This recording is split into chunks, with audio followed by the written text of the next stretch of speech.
ನೋಡಿ, ದೇವ್ರ ವಾರ್ತೆಗೆ ನಾವು ವಿಧೇಯರಾಗಿಲ್ಲ ಅಂದರೆ ನೋಡಿ, ಆದರೆ ನೀವು ನಿಮ್ಮ ದೇವರಾದ ಯೆಹೋವನ ಮಾತಿಗೆ ಕಿವಿಗೊಡದೆ ನಾನು ಈಗ ನಿಮಗೆ ಬೋಧಿಸುವ ಆತನ ಆಜ್ಞೆ ವಿಧಿಗಳನ್ನು ಅನುಸರಿಸದೆ ಹೋದರೆ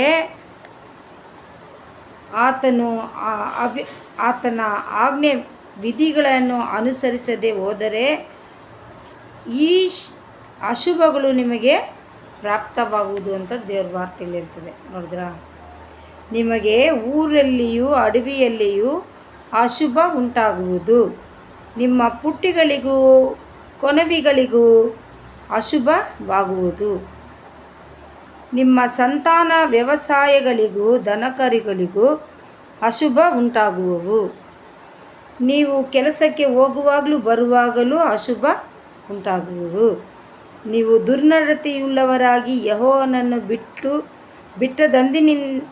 ಬಿಟ್ಟಿದ್ದರಿಂದ ಆತನು ನಿಮ್ಮ ಎಲ್ಲ ಪ್ರಯತ್ನಗಳಿಗೂ ವಿಪತ್ತು, ಕಲವಲ, ಶಾಪ ಇವುಗಳನ್ನುಂಟು ಮಾಡುತ್ತಾ ನಿಮ್ಮನ್ನು ಬೇಗನೆ ನಾಶ ಮಾಡುವನು.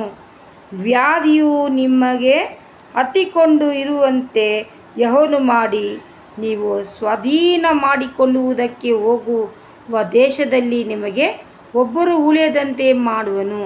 ಆತನು ನಿಮ್ಮನ್ನು ಕ್ಷಯರೋಗ, ಚಳಿಜ್ವರ, ಉರಿತ, ಉಷ್ಣ ಜ್ವರಗಳಿಂದಲೂ ದೇಶವನ್ನು ಕ್ಷಾಮದಿಂದಲೂ ಬೆಲೆಯನ್ನು ಕಾಡಿಗೆ ಬಿಸಿಗಾಳಿಯಿಂದಲೂ ಬಾಧಿಸುವಲಾಗಿ ನೀವು ಸಾಯುವ ತನಕ ಇವು ನಿಮ್ಮನ್ನು ಬೆನ್ನತ್ತುವವು ಎಂಬುದೇ. ನೋಡಿ, ಎಷ್ಟು ಭಯಂಕರವಾಗಿದೆ. ದೇವರಲ್ಲಿ ನಾವು ಭಯಭಕ್ತಿಯಿಂದ ಇಲ್ಲ ಅಂದರೆ ಈ ಅಶುಭ ಕಾರ್ಯಗಳೆಲ್ಲ ನಮಗೆ ಬರುತ್ತಂತೆ. ಅದಕ್ಕೆ ಹೇಳ್ತಾ ಇದ್ದೀನಿ ನಾನು, ಭಯಭಕ್ತಿಯಿಂದ ಇರ್ರಿ ಅಂತ ದೇವ್ರ ವಾರ್ತೆಗಳು ನಾನು ಯಾವಾಗವಾಗ ಹೇಳೋದು. ಪಾಪ ಮಾಡಬೇಡಿ, ದೇವ್ರ ಭಯಭಕ್ತಿಯಿಂದ ಇರಿ ಅಂತ ನಾವು ವಾರ್ತೆಗಳು ಹೇಳ್ತಾ ಇದ್ದು. ಇದು ನಾನಲ್ಲ, ಏಸಪ್ಪನೇ ನಿಮಗೆ ಹೇಳ್ತಾರೆ. ದೇವ್ರ ನಾಮ ಮಾತ್ರ ಮಹಿಮೆ ಪಡಲಿ. ಇದು ಧರ್ಮೋಪದೇಶ ಕಾಂಡದಲ್ಲಿ 28ನೇ ಅಧ್ಯಾಯದಲ್ಲಿ ನೀವು ಓದ್ಬೋದು. 15ನೇ ವಾಕ್ಯಗಳಿಂದ ಓದ್ರಿ, 22 ತನಕ ನೀವು ಧ್ಯಾನ ಮಾಡಿ. ದೇವ್ರು ನಿಮ್ಮನ್ನು ಆಶೀರ್ವದಿಸಲಿ. May God bless you. ದೇವ್ರ ಕಡೆ ತಿರುಗಿದಾಗ ಇದೆಲ್ಲ ನಿಮಗೆ ಉಲ್ಟಾಗಿ ಶುಭವನ್ನೇ ನೀವು ಕಾಣ್ತೀರಿ.